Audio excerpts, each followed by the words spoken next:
중국의 경기 선행 지표인 상하이 컨테이너선 해운 운임이 계속 추락하고 있습니다. 올해 초 5,100대로 정점을 찍었던 상하이 컨테이너 운임 지수가 연내 천선으로 떨어질 것이란 전망까지 나오고 있는데요. 앞으로 중국의 경기 침체에 더 속도가 붙는 것 아니냐는 우려가 나오는 실정입니다. 오늘은 이에 대해 알려드리겠습니다.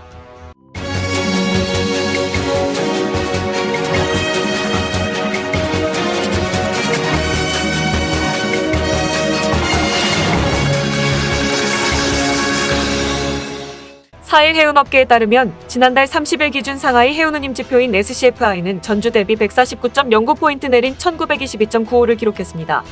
지난 1월 7일 5109.60을 기록했던 것과 비교하면 단 9개월 만에 62.4%가 빠진 셈입니다. 또 SCFI는 최근 16주 연속 내리며 2020년 11월 20일 이후 22개월 만에 2000선 아래로 떨어졌습니다. 보통 추수감사절, 블랙프라이데이, 크리스마스 등을 앞둔 3분기는 화주들이 주문량을 늘리는 해운업계 성수기로 불리지만 화주들이 중국발 경제 둔화 등으로 수요가 위축될 것을 예상하고 수량을 줄이거나 기존 주문마저 취소하면서 오히려 해운 운임 내림세가 지속되고 있는 실정입니다. 월스트리트 저널은 최근 이달 3일부터 17일까지 2주간 중국에서 미국으로 갈 예정이었던 컨테이너선 60여 편의 운항이 취소됐다고 보도한 바 있는데요. 이러한 해운 운임의 급락은 중국 경제 붕괴의 신호탄이 될 것이라며 관련 전문가들이 우려를 표명하고 있는 실정입니다. 뿐만 아닙니다. 유럽 기업의 대중국 투자가 급감해 중국 경제의 새 악재로 부상했다고 뉴욕타임스가 현지 시간 20일에 보도했습니다. 미국 시장조사 업체 로디엄의 분석에 따르면 유럽연합과 영국의 대중국 투자는 작년 상반기 48억 달러에서 올해 같은 기간 20억 달러로 절반 넘게 줄었는데요. 로디엄의 중국 부문 편집자 노아 바키는 소수 대기업이 명목적 투자를 유지하고 다른 업체들은 잔류를 재검토하고 있다고 발표했습니다. 중국이 발표한 중국행 해외 직접 투자는 전반적으로 증가하는 것으로 나타났습니다.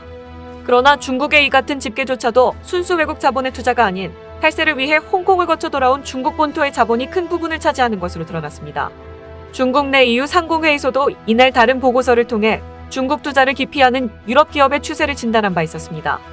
EU 상공회의소는 제로 코로나로 불리는 엄격한 방역 규제와 경기 부진을 유럽 기업이 중국 시장을 꺼리게 된 이유로 꼽았는데요. 기업 임원이나 노동자들이 중국을 출입하는 게 까다로워 정상적인 경영이 차질을 빚고 있는 것이 그 이유였습니다. 중국 내 EU 상공회의소 소장인 요르트 우트케는 팬데믹 이후 중국에 새로 진입한 기업은 없고 대기업도 흥미를 잃고 있다고 밝혔습니다. 그는 중국은 아예 고려 대상도 아니다라며 기업은 이제 동남아시아, 인도, 세계 다른 지역을 선호한다고 설명했는데요.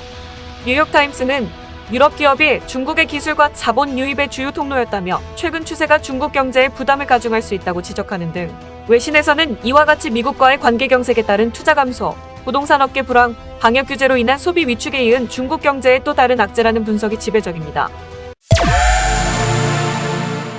중국은 날이 갈수록 이러한 경제 위기에 대해 제대로 대응하지 못하고 있습니다.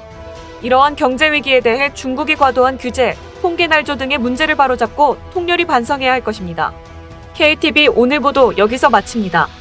시청해주셔서 감사합니다.